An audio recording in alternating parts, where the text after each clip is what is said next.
Tepu. Here we are. This is me, Tmu-Ankh, Butterfly Dreaming, and my giggly diva sister. We're just going to giggle this whole damn time. My diva sister and initiate, Diva Safiar, Mrs. Herron. So, yeah, I should have wrote down the topic because I may forget it. I know we're going to talk today about mother mind and what mother minding is and what it feels like to be in one, why it's special. I'm presuming it's special. I know it's special to me. I'm presuming Diva Safiar is going to say it's special. Special. You're not under any obligation to please me, as you know. It's all about pleasing and loving yourself. So, tell the truth as you know it. And we're going to talk about survival beliefs and what that has to do with shadow work and shadow magic, what that has to do, where the shadows come from, and what it has to do with that. So, Diva Safiar, introduce yourself. Say hey. Hey, I'm Diva Safiar, and I am an initiate of the Temple of Woman and have participated in the Mother Minds, and they are absolutely magical. And I'm so glad that you invited me to do this today because even though, I would say I need it, we don't do that. I guess I have desired it and called it in just as much as you have at this point in my life. Whew. It's true. It's true.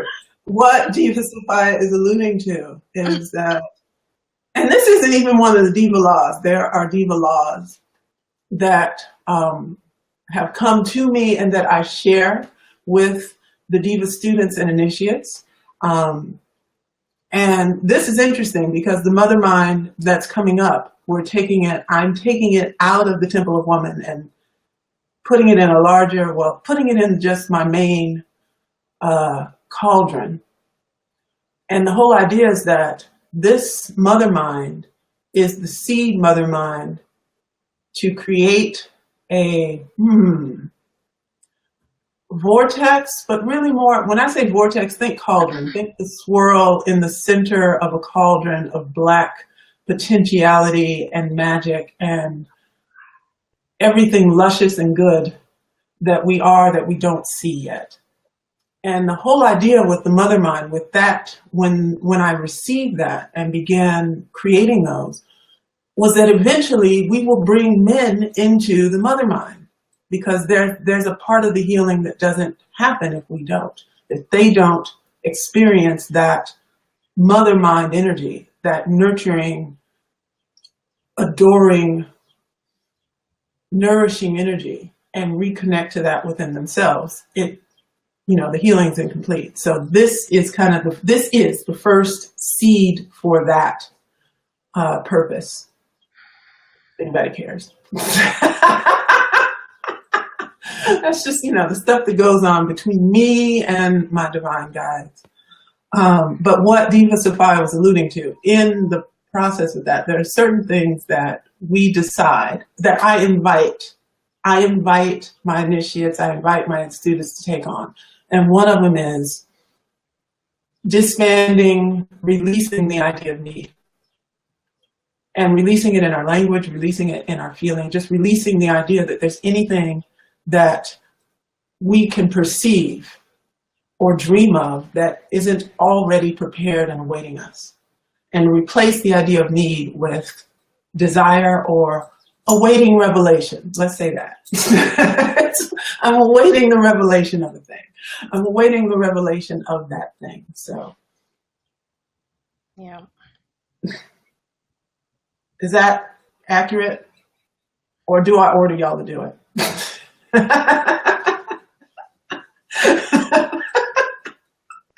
We had to be ordered until you can start receiving it for yourself.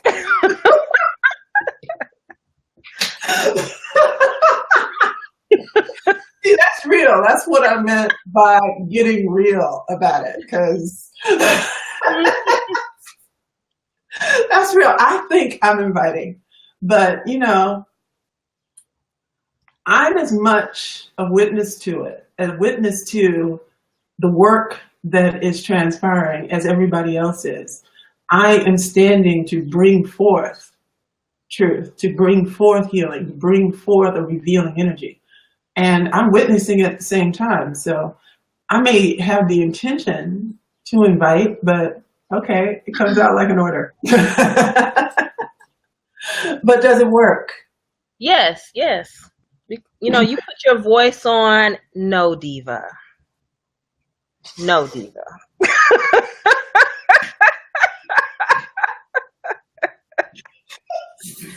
You know.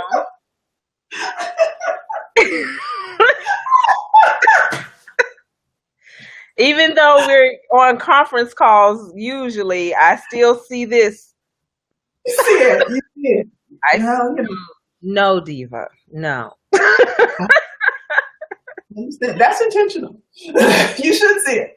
You should see it. But then that helps with your own internal conversation. So when I may be acting out, reverting back and acting out of need, or have one of those survival beliefs and doing all of that, then my self-talk is less and less of bashing myself for doing it wrong or not, or being wrong or whatever. It's diva. Diva. let's get back, get in your goddess self and let's do some course correction. So my own internal self-talk changes. Mm-hmm. That's important because that sense of transformation. I don't know why I have an echo of it. What did I do? All right, we have a technical break while I figure this out. That usually happens because somebody else is on, but I don't have anything else on. And I'm not hearing the echo anymore. I don't hear it anymore. Okay, good. Well, it came and it went. It was, we'll call that a visitation of some sort. Happy spirit. Thank you. Thank you. You said a couple things, and I'm not always aware that some things aren't defined, so I want to take a minute to define some stuff. Diva, in my world, in our world, diva, it's popular now to say that. It wasn't 13 years ago, 14 years ago when we started. And for us, diva, and it means divine intelligence, vulvically awakened, as in awakened through your vulva, through a conscious, adoring, orgasmically self-loving relationship with that seat of pleasure and creation power between your thighs. Divine intelligence, vulvically awakened. And that is what I'm affirming in every woman I call diva. King also has a meaning too.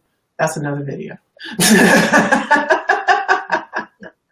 And we talked about survival beliefs, and I wanted to really get into that today because it's an important concept. It's an important thing to know that all of us have these encoded ways of behaving and ways of blocking ourselves. And they don't come from self-hate. They don't come from being stupid. They don't come from fucking up. They're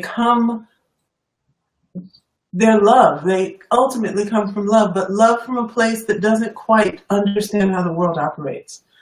Our survival beliefs, 10 times out of 10, are formed when we're children. And a survival belief is this. It's a habit of fear held onto for dear life in response to a perceived loss of love. A habit of fear. Now, it's a habit of fear that doesn't even, if they were formed really early, and we all have lots of survival beliefs. Some of them are formed before we have language, right?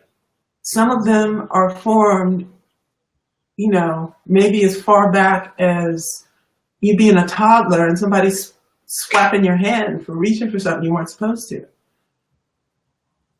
They're formed from an incomplete and immature understanding and understanding of what the world means and how things work. So we create these habits of fear, and we're walking around in them. We're walking around in like, oh, well, and we make up stuff about them like, oh, well, you know, I just don't like big parties. I just don't like parties. You know, I don't like taking pictures. I don't like taking pictures. I can't do that. I can't promote my passion. I can't raise money for my church group because I don't like taking pictures. I don't like getting on stage, and I don't want to be in the spotlight. I'd rather support other people. Underneath those things is the survival belief that usually goes something like, somewhere way back when you were told to shut up and sit down, when you were having big fun, performing, getting attention, dancing around, and somebody said, sit your ass down, stop making a fool out of yourself. And it wasn't that the words hurt. It's that the person who said that to you was someone you admire, respect, and need. There's that N word again, need. You need their love. And you need to know that you're okay in their eyes. And that felt threatened in that moment. And in that moment, in that pre-understanding the world moment, you decided it's not okay for me to have fun that way. It's not okay for me to get attention from people. It's not okay. There's something in me that's not okay. And I got to be afraid of that thing. I got to be afraid of that part of me that wants to perform, that wants to shine, that wants to do that. And I'm just using that as an example. There's lots of different survival beliefs. As many as there are people. No, there's probably a million as there are people. It's a habit of fear that we hold on to for dear life in response to a perceived loss of love. But it's only perceived. The love isn't lost. Yeah. And that's the key for healing them. And those survival beliefs are where our shadows come from. That shadow that says, I'm not going to go and make that phone call. I'm not going to knock on that door. I'm not going to introduce myself to that person I find attractive. I'm not going to do that because it just feels icky, or it feels too awkward, or I'm uncomfortable, or it feels weird, or that's too whatever, fill in the blank. All of those shadow behaviors, all those shadows that stop us from going for what we desire, stop us from stepping into them, they all have survival belief roots. Right. And identifying them, not even like fully articulating, just identifying the feeling core of them and loving that core is how we heal them.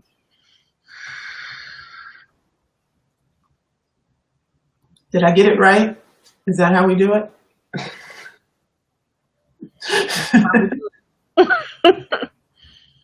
Yep.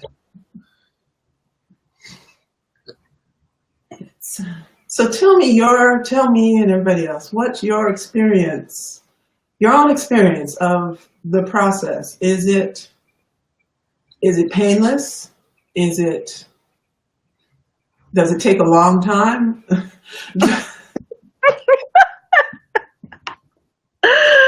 Yes, because I'm still going through the process. Well, that's real. Let's talk about it. Because it's, it's not instant. No. I would say the healing is instant, but our integration is not. We integrate only at the speed that our other survival beliefs will allow. Mm-hmm. We integrate at the speed that we are ready to allow. And not everybody should be trying to integrate at an instantaneous level. That almost none of us can. I don't know anybody that can. I don't know anybody in all of time who could. PBS here just last night. I missed it. I missed most of it. Did this whole program on the life of the Buddha. And the little bit I saw just reminded me, he didn't integrate instantly either. That's why you have a fourfold path. It's trying, he didn't integrate instantly either. None of us have. None of us ever will. That's part of the blessing, the pleasure of being in the body. What we can have instantly is love. Love and acceptance for where we are. Wherever we are. And that opens up a lot.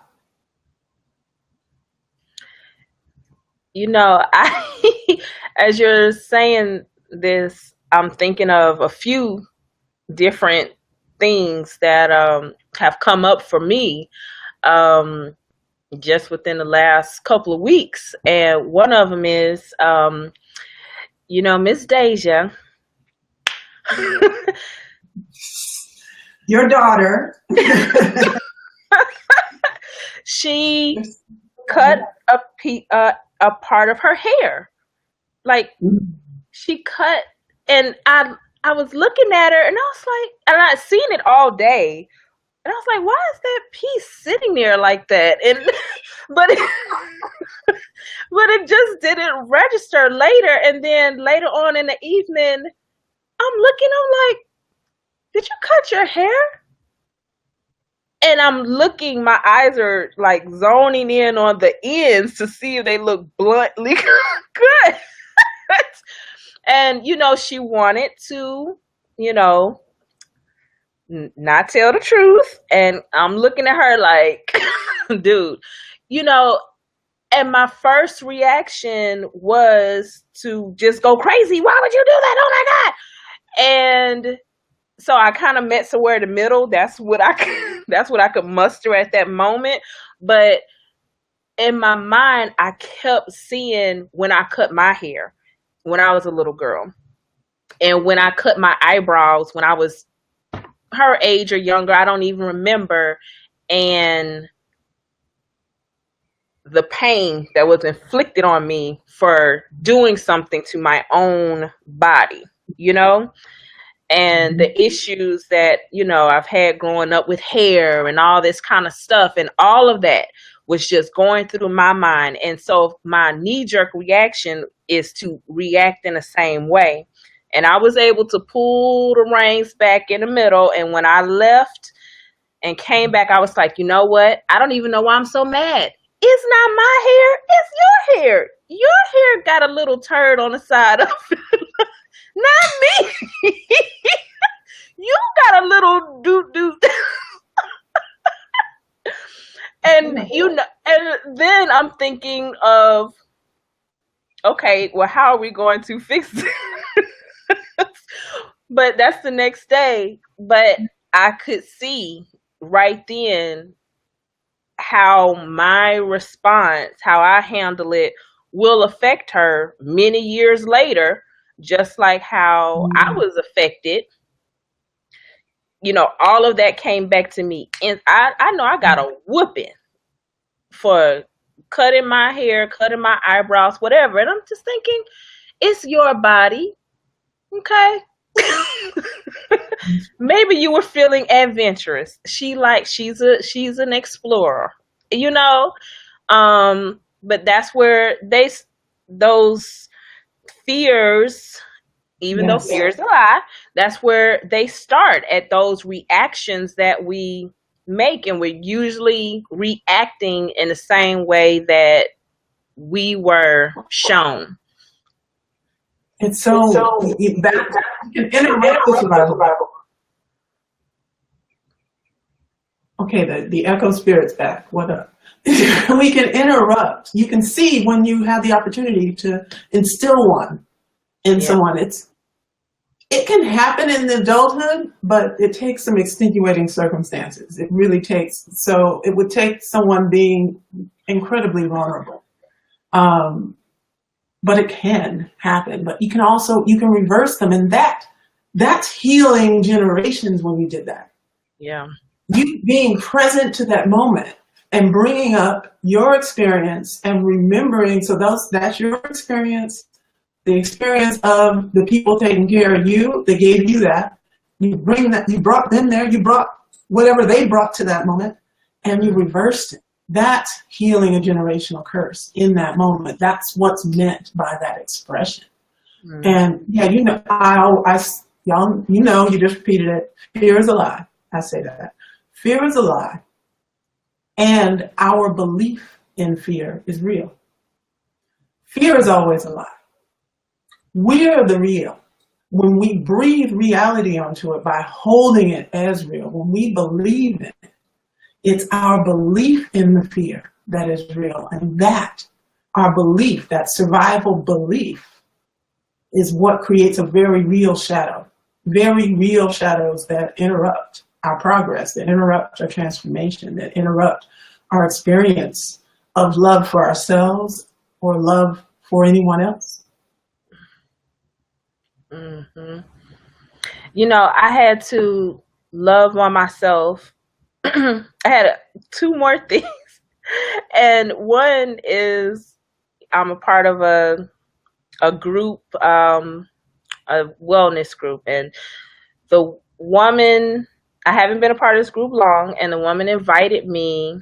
It's, you know, we have a group on Facebook and everything, and the woman that heads it invited me to tell my story on, you know, one of the calls. They have nightly check-in calls.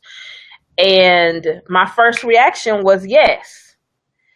You know, and as you're saying this, even though when I was a child, my first reaction was yes, I want to do it. I want to be in front of the camera. I want to be, you know, that died down, you know, and being a part of the Temple of Woman helped to bring that back out of, you know, when you're called to speak, when you're called to pray, when you're called to share, you just, yes. Yes. And then a little later, I started getting, oh my God, I don't want to tell these. And I was like, that didn't, I was able to just, whatever, you know, and had a successful call, you know, told my story and got a lot of positive feedback on it, you know. But if I had have let whatever, oh, I can't do this, nobody wants to hear, you know, if I had have let that stuff take over, I would not have had that experience. But then there's another recent situation where I did let my survival beliefs kind of get in the way. Was, you know, I have a book that's being published, and I had cover art that I wanted, that I've had in my mind for years to be done, and that's not coming out quite right now, because anyway, it's just not. But my publisher invited me to do a photo shoot instead and kind of create something for the cover on that. And on that, I froze. Because I was like, dude, I wrote these poems when I was 23 years old. I don't look 23. That's not, I didn't want myself as I am now to be on the cover representing my work that I still am proud of, that I still love. But I was like, I let all of that fear was like, no, I need to go to the gym and do some sit-ups and do a fast and do a cleanser. And all of that just came. And the fear was like this. And I knew it and I could feel it. And even he talked me through it, and I had decided to say yes. And I just was like, you know what? I'm going to wear my bindi. I'm going to wear my Ankara. It's going to be okay. Just breathe through it. Then I turned around, and then something else conveniently came up to where I couldn't do Conveniently came up. No, we got to stop there, because that's a really important part. Something conveniently came up. That's why I'm talking about that. Here's the line. And our belief is real. And by real, I mean it has creation power because it's us, it's a piece of us. Those shadows that we create that arise out of those survival beliefs, them things is real as demons, but demons in a nice way, because, I don't believe in that. There's the dichotomy, the whole, post-Christian dichotomy, good, evil. No. But they're real. They're real specters. They make shit not happen. Yes. They're like an army. They're an army. They're the survival belief army that goes out and, cancels appointments, make people car break down. And it's real. This process is why I say all healing is war. Because you've got to really stand up to all of that army that you created. So yeah, it suddenly came up.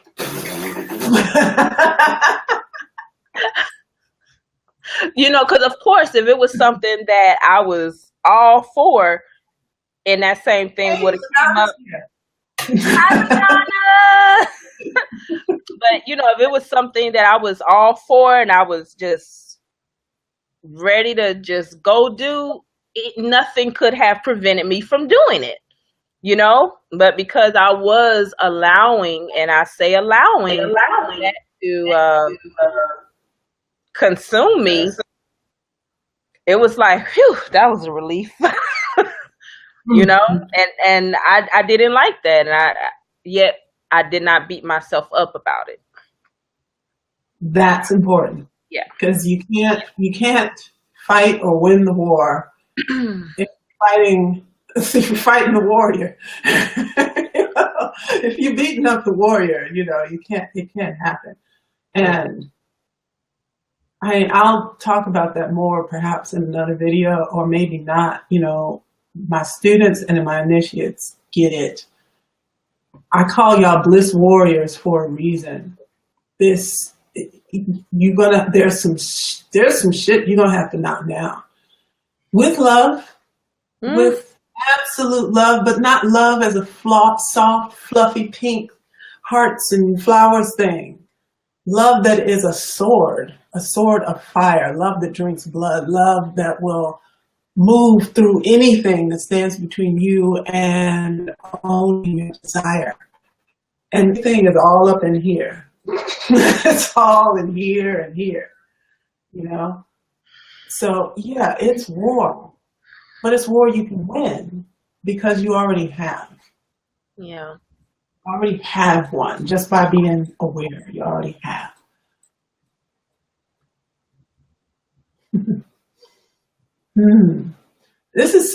I always love the whole circle energy and bringing people in. So it really is weird to me that we've got Diva Madonna here, and I can't bring her in. So, hey, thank you. Thank you, Diva, for being here. If you have anything you want to add, please type it in, and we will go with that. So and we're having a baby. Say what? We're having a baby, LaDonna. We're bringing in Carter too, our baby that will be born very soon. Oh. So he's with us too. He's in there. Oh no, you done brought new life into here. That's awesome. That's awesome. Congratulations, LaDonna. That's really beautiful. And you already got the name and everything. Y'all already speaking the child's name. I'm old school. Shh. Shh. Somebody needs to call that baby's name yet.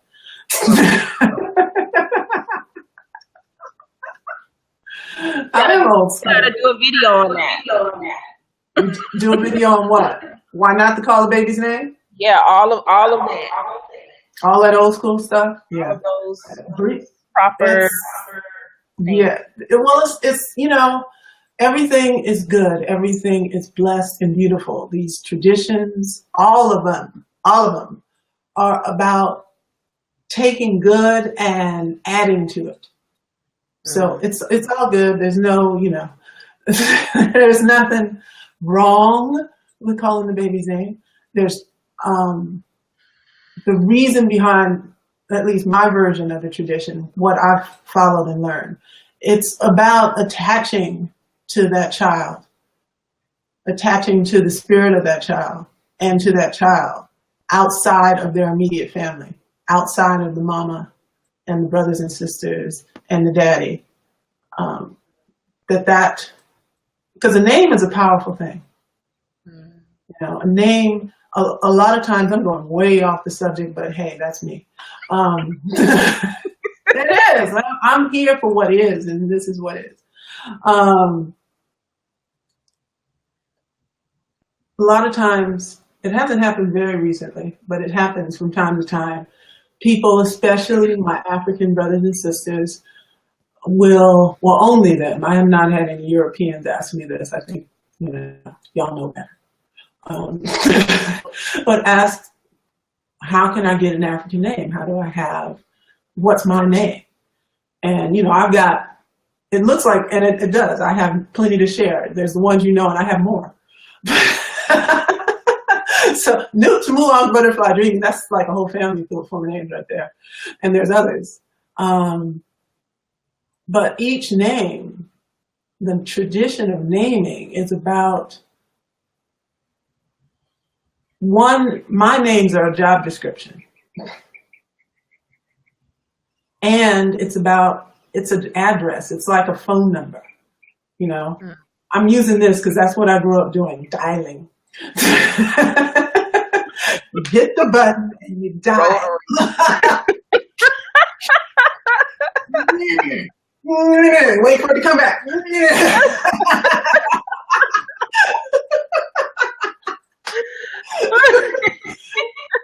I'm going to tell you something. Those big old phones, that was also protection in the house.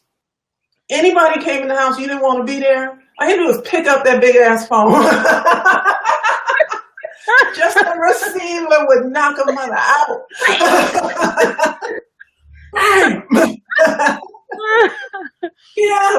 That thing was huge, like an animal. But the phone, the number, a name is a way of dialing into and creating an exchange with that spirit. So when I say Diva Safiar, that's another reason I call you Diva and I call my kings king. I'm dialing into that essence in you. I'm dialing into what Safiar means for you, and I'm inviting you to share that with me. So it's I'm giving in my invitation, I'm acknowledging, but I'm also pulling at the same time. Mm-hmm. And but again, everything is perfect. I've known babies that come here, especially these new generation kids. They come here and they teaching from before they get all the way out the womb.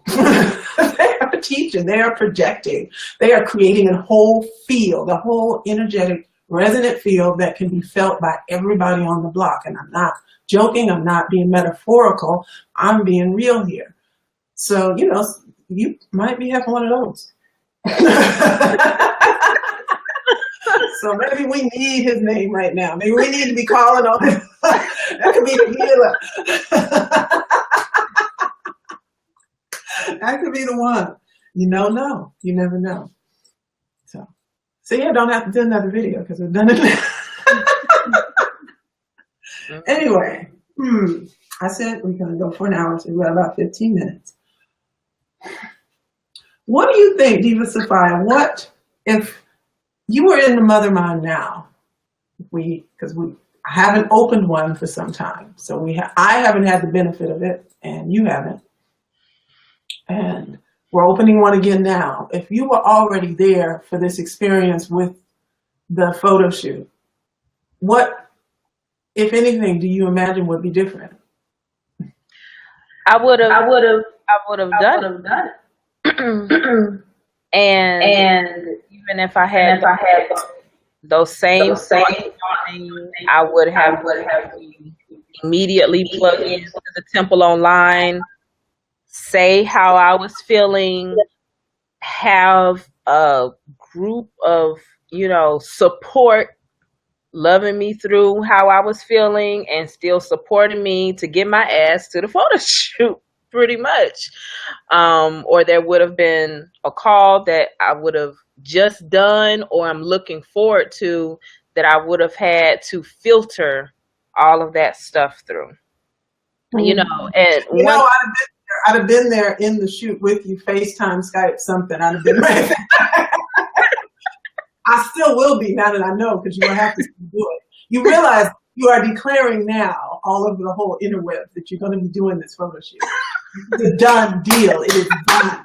We are expecting to see these pictures. It is done.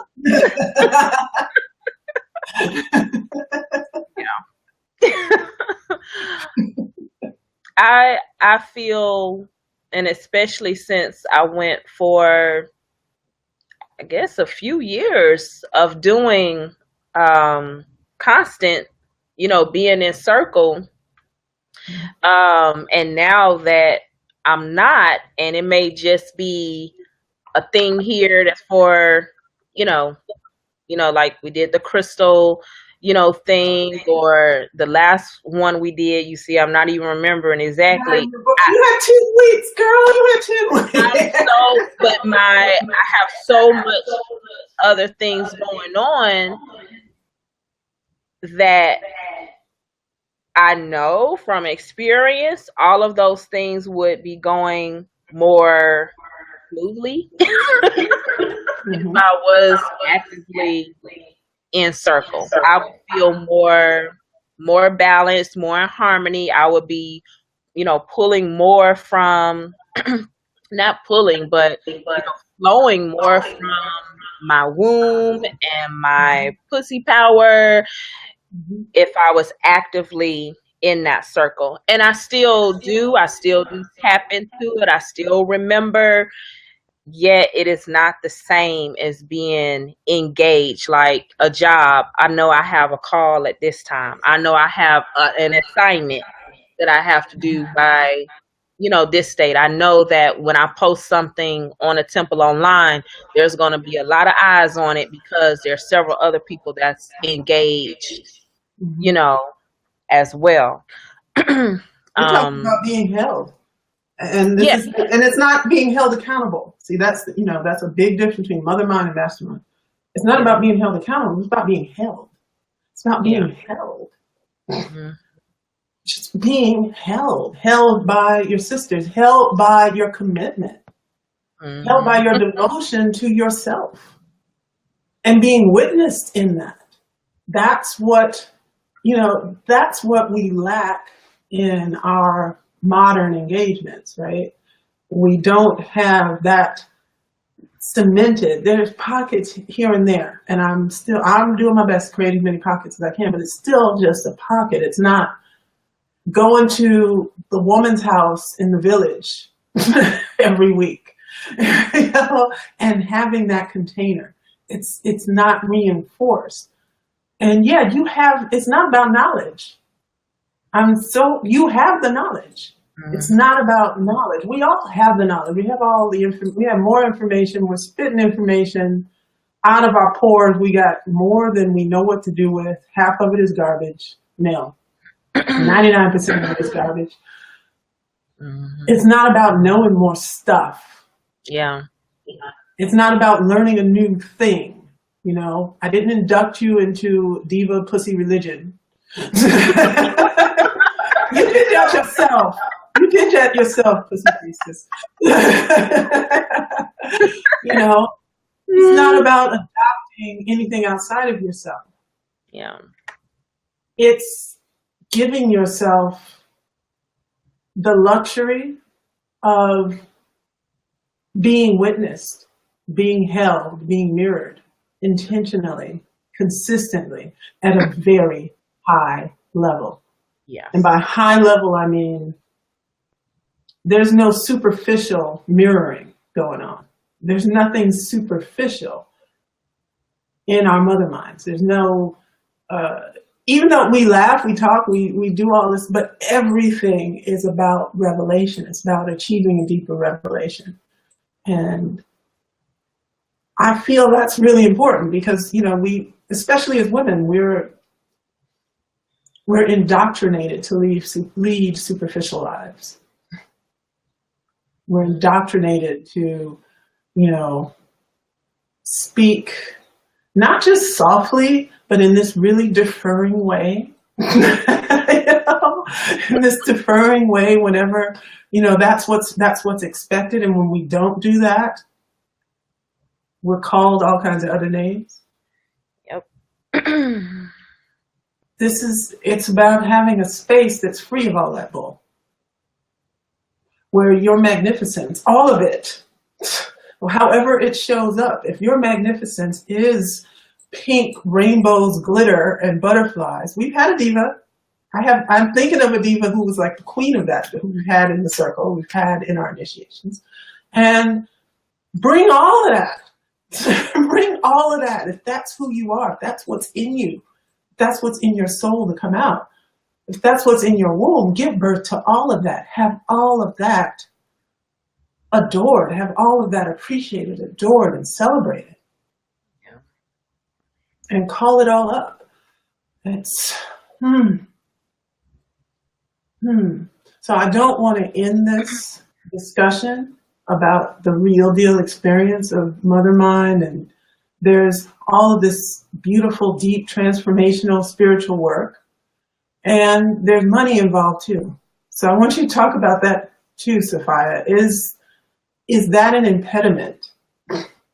Is investing in it financially an impediment? Because it's just something I want to address because I think it doesn't get addressed by people like me when we talk about doing this work. Not enough. I see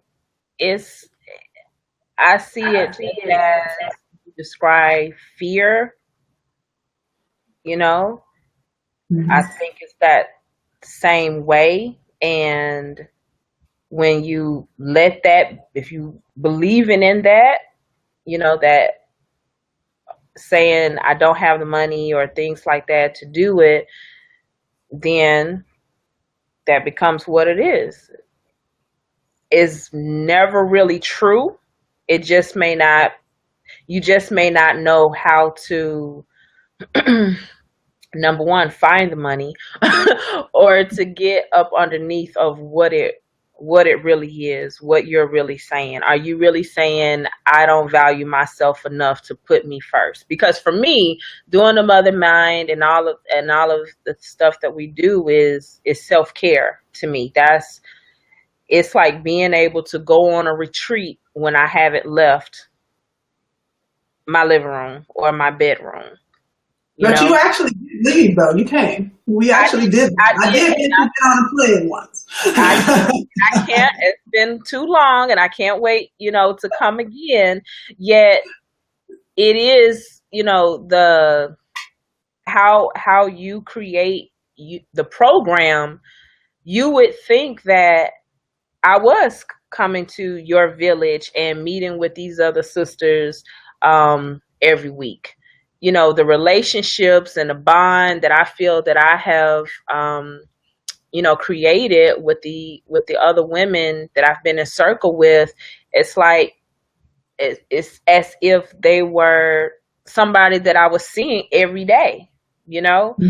And even when I do talk to them, as I talked to a diva recently, even how you speak with each other is differently. And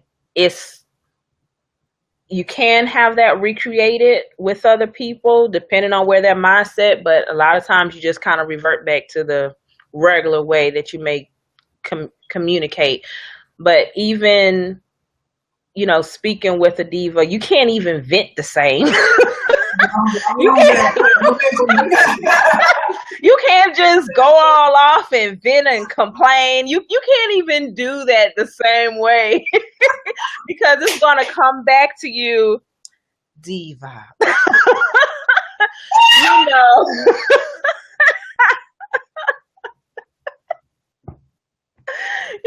complain right, Ah, it doesn't work, but that's good because, they've had the same training. And when you open up a conversation, like you were talking about the name with, hi, Diva Natasha, it goes there. It's not, hey girl, hey Tasha, how you doing? Like she's just one of my friends on the street. It goes there, and that's something that you create within your mother minds and within your circle. And as far as the finances, when you have the desire to purchase something, money is no object, It's right. like, That's why I want to pass that because you have that experience. I know. Uh-oh, he goes back. Okay. Okay, I only hear one. I don't know what that is. I don't what's know. your echo? Yeah, I don't know what's up with that. Anyway, I know that you and I have done like this thing where there was something you wanted to do, and I knew you were in. I knew it. I knew it from, we talked about it. It's like, yeah, you're in. And you were like, well, the money's not there. And I know, I remember, I can see it. I remember hanging up the phone after talking to you. And I remember, I don't know if it was a couple hours later, or it seems like it was hours later because it was night in the same room when I hung up the phone. And then I was back in that same room. It was my office at the time, sitting on that couch that's behind me. And I pick up the phone again, and it's you. I got it. And I think that is so important because it's not about, and the mother mind that's coming up, brilliant and whole mother mind that we're enrolling for now, is nowhere near what you came up for that mother mind. And it just isn't, because that's where I'm at right now. Maybe it's because my birthday's coming up. I don't know. It's just, it's not like a big nut to come up with. This is well, it could be a 4-figure investment depending on what you want it to do, but it's not a 5-figure thing. Yeah. Which is, accurate for this work. It's accurate to have, to invest a significant amount, to invest 5,000, 10,000 and up. But that's not what's coming up. But it doesn't matter. It doesn't matter if you don't find that place in you that says, I recognize this. I know there's something here for me. That's the place that's going to find whatever is required for you to step in. Not just money, but the strength, the children behaving so that you can do what you need to do for yourself. Everything has to, it ripples out. Yeah. It ripples out, but it comes from just acknowledging that I want this. This is a desire that I already have. This is speaking to a desire that's always lived in me. It's just recognizing that is where the ripples start. The ripples of possibility begin to reveal themselves. And something I can say about you, and is that if you quote unquote don't have the money, or you don't think you have the money, or you don't realize you have the money, and you just shut yourself down, you're going to give them a call. Okay, what's going on? Let me help you find it. Let's find it. Do you want to do this? Yes. Well, let's find it. And the thing is, when you go to the grocery store and you want to buy $20, $30, $50 more worth of, you don't go to the manager and say, I want to buy some more. I don't have it. And he says, well, let me help you find it. What are your skills? What do you have that you can offer to, who can you ask? What can you give? What can you tithe? What, no, they're not. They're just going to look at you like, oh, okay. That's what we have. I think the reason that it's important for me to talk about this, and it's important for me to work in that way, is because I did have that experience. I did have that experience early on in my healing. I did have that experience of going to a grocery store. It was a very special grocery store. It's a very special community-run thing. But I did have the experience of going to this beautiful health food store, and they had African fabric and health foods and aromatherapy and homeopathics and all of that. And I'm just, oh my gosh, it's all this vegetarian frozen stuff that I wanted. And I didn't have the money for all that I wanted. I brought what I picked out that I could afford to the counter. And the person behind the counter saw that I was just looking at so much else. Mm-hmm. And he said to me, why didn't you select those things? I said, I don't have the money for it. Yeah. Sister, your credit is good here. Oh. Just sign the book. When can you pay it? That's what I'm get as much as you think you can pay back. This happened to me in my 20s when I was just beginning my healing journey. I hadn't even met my Baba yet. And I've always carried the love. It wasn't the credit. I was happy to pay it off. I bought what I wanted and paid it off, and I didn't go crazy. And it was the relationship. It was the, oh my gosh, I'm not alone. Oh my gosh, I mean more to you than what's in my pocket right now. Right. And that's important. Yes, I get paid. I have no problem. No, I know the cost. I know the cost that I have endured to bring this work, to bring it forth in joy and laughter and love that everybody can feel. I know what I paid, so I have no problem. It is 5 figures to work with me, one-on-one, period. That's it. It is that. And I also create experiences that are just as potent. I'm Diva Safiar, you played with me in many different things. I'm the same priestess, whether you come on a pay what you can basis or you pay 5 figures, aren't I? The work is the same. It's the same work. It's going to be the same work. What's different is your ability to commit and to integrate. So this particular mother mind, this brilliant and whole mother mind, there's 3 tiers, there's 3 ways to get in.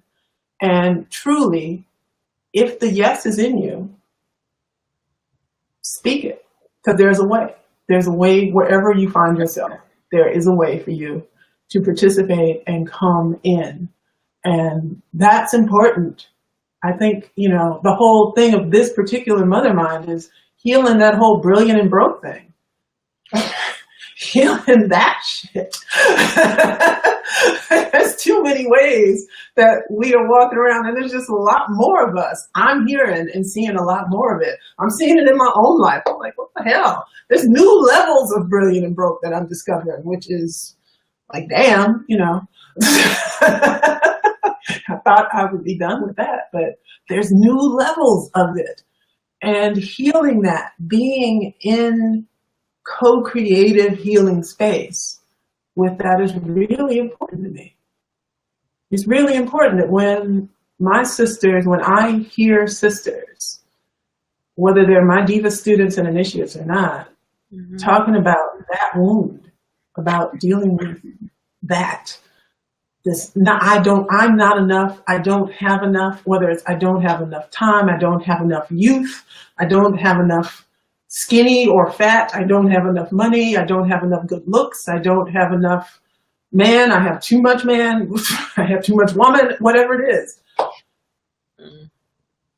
That wound of letting our brilliance be shackled by the idea of lack, by the idea of being in lack, of lacking something.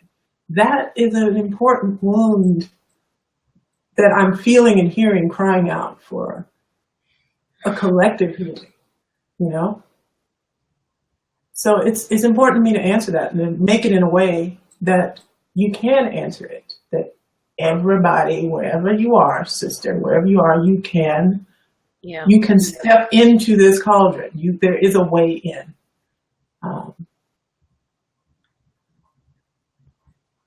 I think that's all Spirit has to say on that. And Diva Safiar, she said earlier that I look naked. I am wearing clothes. It's okay if you were naked. You know, I am wearing clothes. No, it's not okay. I think Facebook has blocked stuff. Oh. Facebook, stop blocking me. You know what I'm saying? I have not done some overt stuff yet, and they have been blocking me. I don't know, just because I say orgasmic. So don't block this video. Facebook, don't block me, please.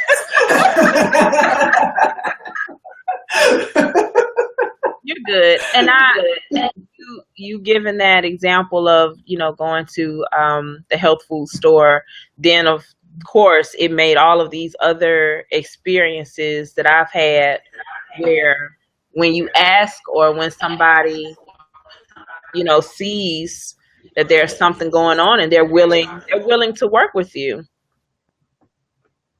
I had that with my Reiki 3. You know, each tier goes up in what you pay, and I didn't have it all at one time. And the one was like, "That's fine. You pay in installments. Come get your work. Come do it." You know. And I think real. It's real. It's not about not paying. I want to be clear about that. It's not about not paying. There's a whole thing that I'll probably publish that when I first started out 24 years ago, I printed up these flyers because, you know, no internet. Flyers. I printed up these flyers for everyone who came to work with me. Mm-hmm. And it was a description of what in ancient tradition, how you handle payment and what it means. Because we're not trained. We're not trained to honor. We're not trained to come from ourselves in order to own an experience, a healing experience. That's a whole nother video. We're over time, so I'm not going to get into that. Stay tuned next time. Maybe Safiar will come back and we'll talk about that. Well, now that I have You know what I want to do, Diva Safiar? Yes. As we close out, I want to do it just not the full round, but some orgasmic EFT, because I don't know that I've ever demonstrated it on video before. So I'm going to would you mind? Oh, of course not. Of course not. This is something, y'all, that, you know, teachings and things, they can come through us. And things come through me and I offer them. And it's a beautiful thing as a teacher when you can offer something and a student takes it and runs with it and winds up doing it better than you do. And Diva Safiar has done this with orgasmic EFT. As a matter of fact, you did it so well, you do it so well that I stopped teaching it. I only do it when Diva Safiar comes up and teaches it. I'm serious. You took it, embodied it, and just run with it. So y'all all have heard of EFT, and my whole thing, this arises out of, it's very effective, and it was very effective, immediately effective for me. But my story, my own story of pain and healing involves physical abuse when I was a child, and lots of it. So the idea of tapping, hitting myself, that wasn't gonna work. Hitting myself does not equal healing, even in the softest way imaginable. Hitting myself does not equal healing. And I know what I get from touch. I know what the importance of touch and the importance of centered touch, touch that stays and doesn't break contact. So I combine that. This is interesting. That's my alarm. Sorry. Okay, y'all. It's in here. You can't even read it. It's going to be backwards, isn't it? It says, all is well and I is safe. 11:11. There it is. There's your message. So this enough of orgasmic EFT. Run the energy in your hands and hold it. Hold it and move it throughout your body. Move it on your face.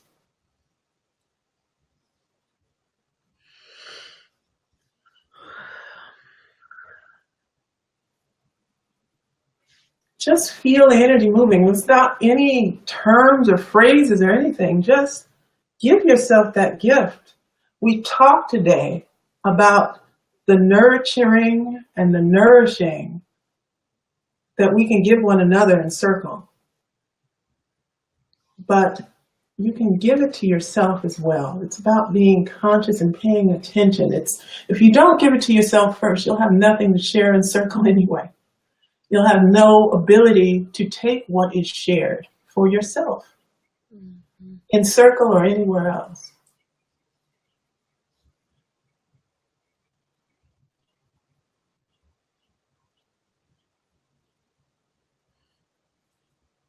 So that's how I want to close today. Love yourself. Touch yourself with love. And not necessarily not erotic love. We're just not demonstrating that on Facebook Live. I'm not going there. Don't block me. Thank you, Diva Safiar. Thank you. I love you. I love me. I love everybody. I really do. I really do. It's a practice. That don't mean I like all the shit you do.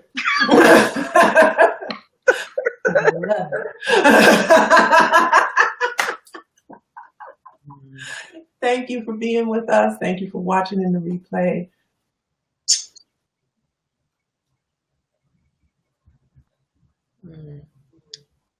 Listen, blessings. God is blessing.